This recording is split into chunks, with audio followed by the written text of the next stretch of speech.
শেখ হাসিনার বাড়ির সামনের হেলিপ্যাড। টুঙ্গিপাড়ায় এলে এই হেলিপ্যাডই ব্যবহার করতেন শেখ হাসিনা। শেখ হাসিনা নেই, মন্ত্রী থেকে আমলা কেউ আর হেলিকপ্টারে আসে না, তাই হেলিপ্যাডে এখন গরু চড়ানো হচ্ছে। টুঙ্গিপাড়া, গোপালগঞ্জ। বঙ্গবন্ধু শেখ মুজিবুর রহমানের জন্মভিটা, সমাধিস্থল, আওয়ামী লীগের নেতাকর্মী সমর্থকদের কাছে তীর্থস্থান।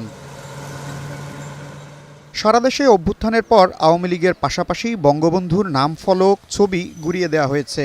ধানমন্ডি ৩২ নম্বরের বাড়িও ভেঙে ফেলা হয়েছে। গোপালগঞ্জে বঙ্গবন্ধুর নামে থাকা প্রতিষ্ঠানগুলোর নাম পরিবর্তন করা হয়েছে, কিন্তু টুঙ্গিপাড়ায় এসবের আঁচ লাগেনি।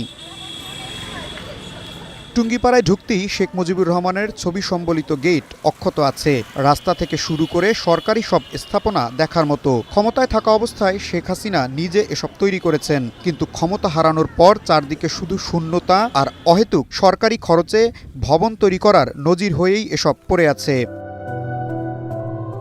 বঙ্গবন্ধুর বাড়িতে প্রবেশ এখন একেবারেই নিষিদ্ধ। সামনে পেছনে পুলিশি প্রহরা, সাংবাদিক পরিচয়েও ঢুকতে মানা। মানে এটা কি মানে কেউ যেন প্রবেশ করে না করে এই জন্য, নাকি হামলা টামলা হতে পারে? এটা কর্তৃপক্ষ বলতে পারবে, এটা তো আর আমরা করি না, আমাদের বলছে। ওই তিনটা গেটের একই অবস্থা। আওয়ামী লীগের নেতাকর্মীরা আসে? আমি তো আসতেই পারি। হ্যাঁ, আসবো কি আসলে তো এমনিতে এলাকার লোকজন আসে না? এলাকার নেতারা এলাকা কেউ আসে না 5 তারিখের পর। ড্রোনের ছবিতে দেখা যায় বাড়ি জুড়ে শুনশান নীরবতা, কোথাও কেউ নেই। অথচ এই বাড়ি জুড়ে এক সময় ছিল কত কত আয়োজন। গত 17 বছরে আওয়ামী লীগের দীর্ঘ শাসন আমলে এই টুঙ্গিপাড়া ছিল ক্ষমতার অন্যতম কেন্দ্রবিন্দু। আওয়ামী লীগের মন্ত্রী, এমপি, প্রশাসনের বিভিন্ন কর্মকর্তা থেকে শুরু করে নেতাকর্মী সবারই ভিড় ছিল এই টুঙ্গিপাড়া জুড়ে। তাদের বিভিন্ন ব্যক্তিগত জীবনের সাফল্য, পেশাগত জীবনের সাফল্যে এই টুঙ্গিপাড়ায় তারা আসতেন। প্রধানমন্ত্রী থেকে শুরু করে যারা এখানে আসতেন বিভিন্ন রকম প্রোটোকলের মধ্যে তারা থাকতেন। গণঅভ্যুত্থানের পর, অর্থাৎ আওয়ামী লীগ সরকারের পতনের পর এই টুঙ্গিপাড়ায় কারোরই কোনো দেখা নেই। আসে না কোনো নেতাকর্মী, আসে না কোনো আমলা, আসে না কোনো সরকারি কর্মকর্তাও। অনেকটা পরিত্যক্ত, নির্জন একটি অবস্থায় রয়েছে এই টুঙ্গিপাড়া। এই বাড়িতে ঢোকার ৩ নম্বর গেটে ছোট দুটি চায়ের দোকান। সেখানেই কথা হয় শেখ হাসিনার প্রতিবেশীদের সাথে। তারা বলেন, শেখ হাসিনার পতনের পর টুঙ্গিপাড়ায় আর দেখা মেলে না আওয়ামী লীগের কোনো পর্যায়ের কোনো নেতাকর্মীর।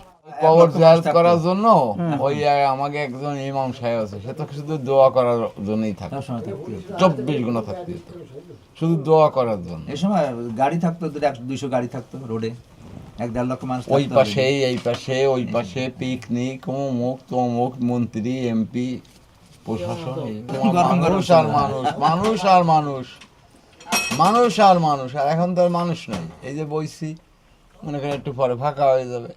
আসন্ন নির্বাচন নিয়ে এই এলাকায় উৎসব নেই বললেই চলে। বেশিরভাগ ভোটারই আওয়ামী সমর্থক। তবে এলাকার মানুষ বলছে, পরিস্থিতি সুষ্ঠু থাকলে ভোট কেন্দ্রে যাবেন তারা। এটা বঙ্গবন্ধুর বাড়ি।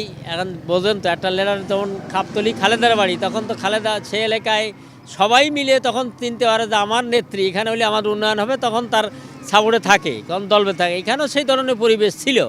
এখন পরিবর্তন হয়েছে, হাসিনা নাই, এখন কি হবে আল্লাহ জানে। এখন মানুষের মনোমানসিকতা বলা যায় না। আওয়ামী লীগের জায়গা এটা, ঠিক আছে। এখানে দল শাসক একটা দল থাকবে না, দল যাবে আসবে, চেঞ্জ হবে, স্বাভাবিক। এখন ভোটের ব্যাপার আলাদা, কেটা যার যার ভোট কেটা দিতে যাবে না দিতে যাবে, এটা আসলে বলা যাবে না। আসনটিতে বিএনপির প্রার্থী এস.এম. জিলানী, তিনিও আওয়ামী লীগের ভোটারদের মন জয় করার চেষ্টা করছেন। বাংলাদেশ জাতীয়তাবাদী দল মুক্তিযোদ্ধাদের একটা রাজনৈতিক দল। এই দলের প্রতিষ্ঠাতা শহীদ রাষ্ট্রপতি জিয়াউর রহমান, যিনি সেক্টর কমান্ডার ছিলেন, নিজে অস্ত্র হাতে এই বাংলাদেশের মাটিতে থেকেই যুদ্ধ লড়াই সংগ্রাম করে পায়খানাদারকে মুক্ত করেছিল। সঙ্গত কারণে মনে করি, যেহেতু এই অঞ্চলটা স্বাধীনতার পক্ষে শক্তির অঞ্চল, সেই কারণে মানুষ স্বাধীনতার পক্ষেই রায় দেবে, মুক্তিযোদ্ধাদের দলকেই রায় দেবে, এটা আমার বিশ্বাস। টুঙ্গিপাড়া ও কোটালীপাড়া নিয়ে গোপালগঞ্জ 3 আসন। এই আসনে শেখ হাসিনা এবার প্রার্থী হিসেবে নেই। ভোটের মাঠে আওয়ামী অধ্যুষিত এলাকায় জিততে হলে কৌশলী হতে হবে বলেই মনে করছেন গোপালগঞ্জবাসী। ইশতিয়াক ইমন, ওয়ান নিউজ, গোপালগঞ্জ।